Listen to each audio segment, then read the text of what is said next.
채워주소서. 당신의 사랑으로. 예수님 사랑합니다. 예수님 사랑합니다. 예수님 경배합니다. 예수님 채워주소서. 당신의 사랑으로. 성령님 사랑합니다. 성령님 경배합니다.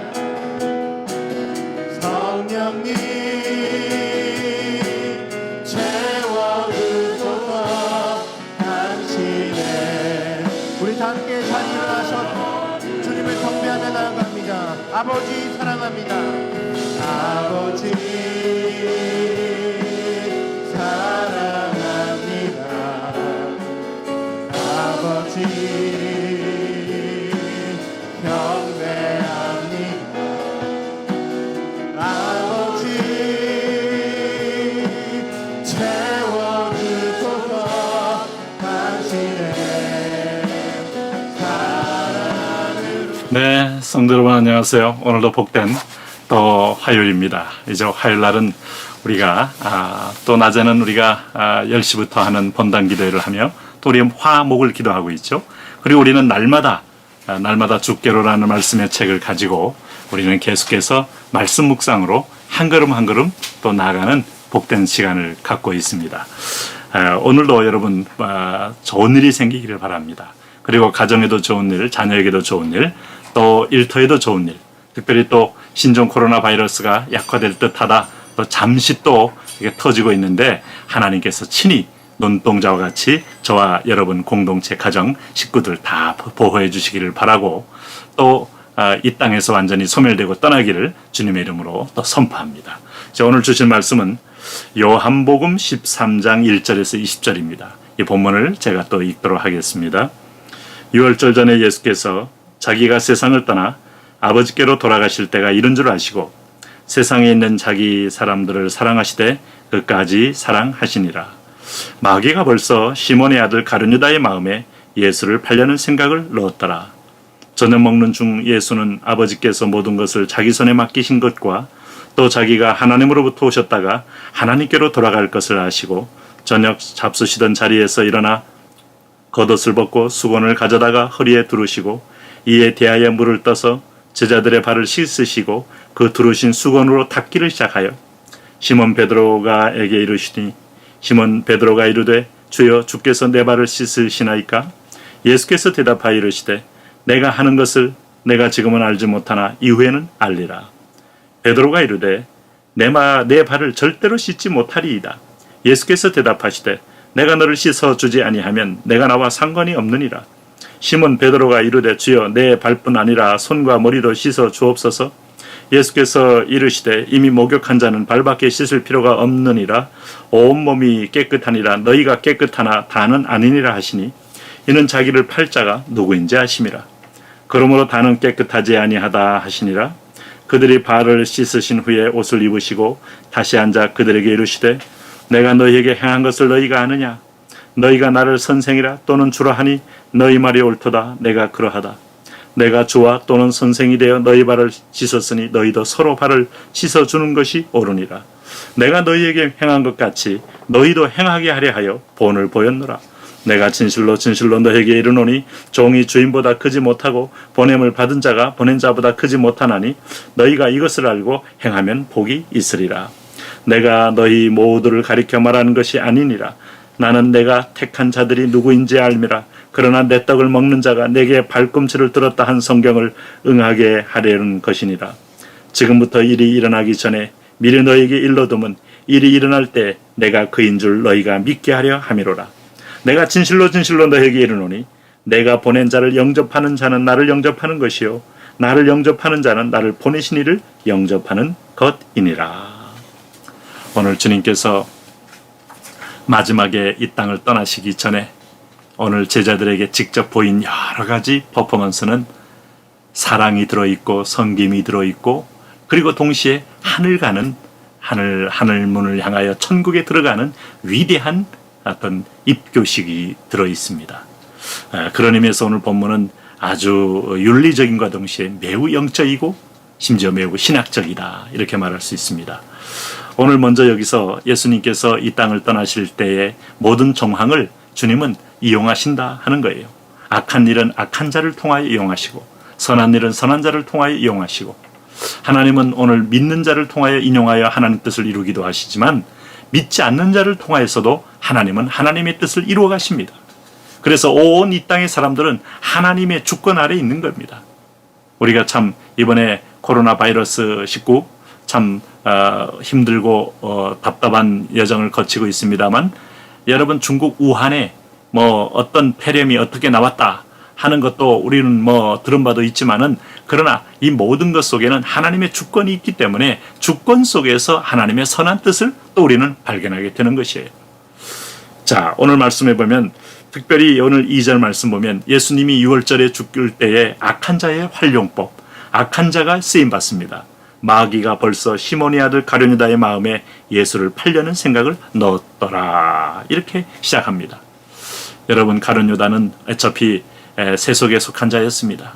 잠깐 빛을 아마 본 적은 있을지 모르지만 진정으로 하나님의 자녀로 선택된 자라고 말하기 어렵습니다. 오늘 그에게 있어서 마음에 탐심과 욕심이 늘 자리하고 있어요. 돈 욕심이 제일 큰 거죠. 모든 사람이 돈 욕심이 있습니다만은 정말 주님 만나면 돈을 최고로 생각할 수가 없어요. 주님이 최고고 영생이 최고이지. 잠시당화 이 땅을 살면서 우리 눈이 한눈은 팔 수는 있어도 그것이 나를 지배할 수는 없어요. 주의 성령이 견디지 못합니다. 그런데 가룟유다의 마음에는 여전히 돈이 하나님이었던 거예요. 그럴 때 그 마음속에 은30이라는 제안은 매우 매력적인 것이죠. 예수를 팔아버리고 자기의 어떤 정치 로선을 다시 갈아타면서 정치 수명을 연장하며 이 세상에서 그야말로 부귀 공명을 누리는 자리로 갈 수 있다는 환상, 이게 바로 사단이 주는 환상입니다. 죽음의 길을 이렇게 위장합니다.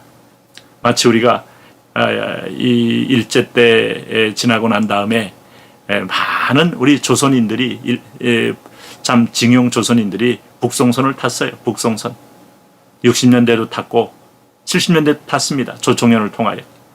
그 지상낙원이고 의료무상이고 교육무상이고 그러면서 주택무상이고 얼마나 환상적인 장밋빛입니까?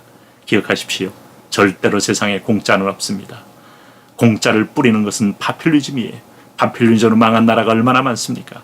땀 흘리지 않고 일하지 않고 먹는 것은 여러분 죄입니다. 하나님이 그걸 원리로 만들었기 때문에 그저 공짜 바라면 망하게 돼 있어요. 공짜는 다 대가가 있는 거다. 그런 의미에서 보면 마귀가 시몬의 그 예수 팔아버리고 얻는 돈으로 뭔가 일순간에 그도 수익도 얻고 성취도 하려는 시도는 굉장히 사탄이 준 생각이다 하는 걸 알 수 있어요. 그래서 오늘 이것도 사실 주님의 아시지만 주님의 하나님의 구원 역사를 위하여 허락한 것을 볼 수 있어요. 오늘 그 예수님은 이런 부분에 초연해 하시면서 오히려 예수님은 뭐라고 생각하십니까? 3절 말씀 보면 자기가 하나님께로부터 오셨다가 하나님께로 돌아갈 것을 아시고 그랬어요. 만물이 그에게서 나왔습니다. 예수님은 만물이 그에게서 나오신 통로입니다. 지금도 예수님에게서 나오신 성령님은 만물을 주관하시고 만물을 재생산하시고 회복하시면서 세상을 관리하고 있어요. 그래서 우리는 다 만물의 주인께로 돌아갈 거예요. 절대로 우리는 서로 하나님 없는 나만의 자리가 있을 수가 없어요. 오늘 그럴 때 주님께서 뭐라고 말씀하십니까? 저녁 잡수시던 자리에서 일어나 겉옷을 벗고 수건을 가져다가 허리에 두르셨다. 이것은 바로 내가 돌아갈 나라에 대한 이미 주님께서는 예고편을 보여주는 거예요. 그것은 뭔가 하면 대야에 물을 떠서 제자들의 발을 씻는 작업을 하시는 겁니다.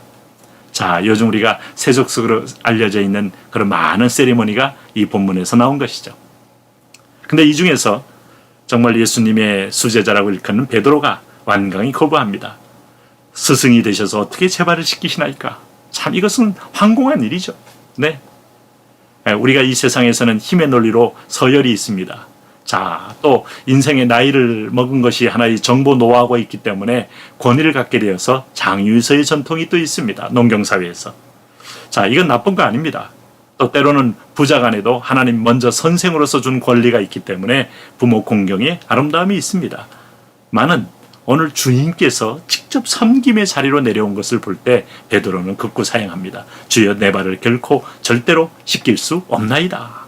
이렇게 말합니다. 어쨌든 하나님 앞에서 절대로 결코 다 허탄한 말입니다. 네? 다 자기 의지를 의지하는 거예요. 자기 의를 의지하는 거예요. 우리는 조용히 하나님의 인도를 받을 수 있어야 되고 하나님의 인도에 따라가야 하는데 예수님은 큰 뜻을 갖고 있어요. 우선 첫째는 요 마태복음, 마가복음 10장 45절 말씀, 이 땅에 오실 때 하신 말씀대로 인자에 온 것은 섬김을 받으려 함이 아니라 섬기려 하고 하는 목적으로 왔다. 나는 그래서 군림하는 왕이 아니라 섬기는 왕이다 하는 걸 보여주기 위한 것이고, 두 번째는 마치 이스라엘 백성을 불러내어서 광야에서 성막에 들어갈 때 번제단과 물두멍을 통과합니다. 그 상징성을 예수님이 마지막 유월절 잔치를 앞에 놓고 일을 하시는 거예요. 유월절 잔치는 마치 천국의 축제를 예표한다면 오늘 주님께서 제자들의 발을 씻기시는 것은 번제단을 통과하여 이제 물두멍 앞에서 손과 발을 닦는 그 작업을 통하여 하나님의 성소에 들어가는 예표를 한다고 볼 수 있겠어요. 그러니까 오늘 주님께서 베드로가 거부할 때 이게 내가 나와 씻기지 않으면 나와 상관이 없다는 말은 나와 관계가 없다는 거예요. 주님 만나려면 지성소에 들어가야 합니다. 천국의 성소에 들어가야 합니다. 그러려면 우리가 번제단에 죄를 태우고 물두멍에서 허물과 죄를 씻고 보혈로 씻고 들어가야 합니다. 그 과정이 없는 사람은 결코 하나님의 집에, 아버지 집에 들어갈 수 없는 것이죠. 임금님의 잔치에 들어가는 사람은 임금님이 주신 예복만을 입어야 하듯이 그게 바로 그리스도의 의에 오십니다. 오늘 우리가 이제 번제단에서부터 지성소까지 열린 길은 보혈길이라 그래요. 이 번제단 네 기퉁이에 짐승의 피를 발랐고 마지막에 지성소의 시은좌 위에 네 기퉁이의 피를 뿌림으로 길이 열리는 겁니다. 그 가운데 물두멍은 죄를 씻는 작업, 세례의 작업이라고 할까요? 영혼의 세례. 마치 애굽에서 나온 백성들이 홍해를 건널 때 고린도전서 10장이 세례를 받았다고 말했습니다. 자, 세례는 단절이고 씻음이고 새롭게 태어남입니다. 거듭남의 의미도 있습니다. 거듭나지 않고 어떻게 하나님 나라를 들어갈 수 있겠습니까? 그래서 예수님에게는 이 의미는 베드로가 깊이 묵상하고 깨어서 아마 깨달아야 할 말씀이라고 주님은 메시지 하시는 거예요. 그러고 나서 천국 잔치인 유월절 잔치를 먹는 겁니다. 천국에 가면 축제가 있을 겁니다.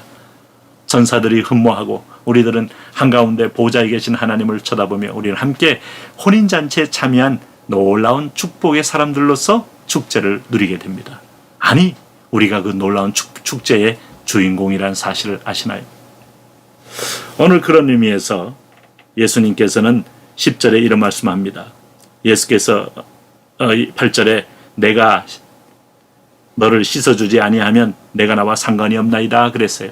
그랬더니 베드로가 발뿐만 아니라 손과 머리도 어쩌면 거의 전신에 가까운 몸을 씻어주옵소서. 아니야, 이것은 상징적인 것. 이미 성소에 들어온 자는 이미 번제단에서 허물을 벗고 물두멍에서 손과 발을 씻는 거야. 그 의미를 주님 설명하다시피 하는 겁니다. 이미 목욕한 자는 발밖에 씻을 필요가 없느니라 라고 말씀하시는 거예요. 그래서 주님께서는 그런 다음에 오늘 이 발 씻음 사건의 본질인 우리가 또 본질적인 사역 중에 중요한 것은 우리가 요즘 세족식으로 많이 일컫는 대로 주님께서 우리에게도 권면하셨어요. 내가 주와 또는 선생이 되어 너희 발을 씻었으니 너희도 서로 발을 씻어주는 것이 옳으니라. 이 15절 말씀, 14절 말씀 서로 발 씻으라 이겁니다. 서로 종로로 타라. 서로 약점을 담당하라. 서로 연약을 품어라. 서로 부끄러운 면을 씻어 주어라. 들을 치워내고 모욕을 주고 정죄하고 지적하는 것이 아니라 서로 품고 씻어주는 것이 그리스도와 한몸된 공동체다. 그러면서 내가 너에게 행한 같이 너희도 행하게 하려 하여 본을 보였노라 라고 말씀했습니다. 오늘 주님의 본을 따라서 우리도 서로를 발 씻어주는 마음으로 부부간에도 발 씻어주시고 부자 간에도 발 씻어주시고 또 성도 간에도 발 씻어주시고 순원들 가운데도 발 씻어주시고 그런 마음으로 우리가 같이 신앙생활 하는 겁니다. 그러다가 천국에 실제에 들어갔을 때 놀랍게도 주님이 우리의 눈물도 씻어주고 우리의 아픔도 씻어주고 우리의 약점도 씻어주는 그 축복에 들어가게 되는 거예요. 오늘 가룟 유다가 예수님 배반한 것에 대해 성경이 어떻게 예언하고 있느냐고 물을 때 오늘 18절 말씀에 나는 내가 택한 자들이 누구인지 알미라. 그러나 내 떡을 막는 자가 내게 발꿈치를 들었다 한 성경을 응하게 하려는 것이니라. 750년 전 완벽한 예언을 통하여 한 제자 중에 한 사람이 나를 배반하고 성경 말씀을 응하게 한다. 놀랍지 않습니까? 예수님 옷 나누는 것이 제비 뽑아 나누는 것이 예언되어 있습니다. 자, 예수님이 십자가에 들리는 것이 예언되어 있습니다. 이미 모세 시대에 높뱀이 들려지는 것을 통하여 예수님은 이미 예표했어요. 자, 오늘 요나를 통하여 3일 만에 부활하는 것이 예표되어 있습니다. 자, 나사로를 통하여 죽은 지 사흘 만에 살아나와 붕대를 풀고 나와서 부활의 어떤 주님으로 나오는 것이 예언되어 있어요. 여러분, 성경은 어마무시한 책입니다. 결코 1.1핵도 내게로 헛되이 돌아오지 않는 하나님의 약속의 말씀이 이루어지는 책입니다. 오늘 말씀 묵상은 절대적인 것이죠. 그런 의미에서 예수님은 이런 속죄와 섬김의 본 두 가지를 다 보이셨다. 어차피 우리 속죄하는데 예수님이 섬겨주지 않으면 우리 죄가 속할 수 없어요. 이 주님의 은혜를 기억해야 됩니다. 그리고 주님이 하신 본을 따라 우리도 그렇게 함께 살아가고 섬기는 그런 은혜가 있기를 바랍니다. 오늘도 복된 날 되시기 바라고 오늘도 우리가 함께 기도 제목을 나누면서 기도합니다.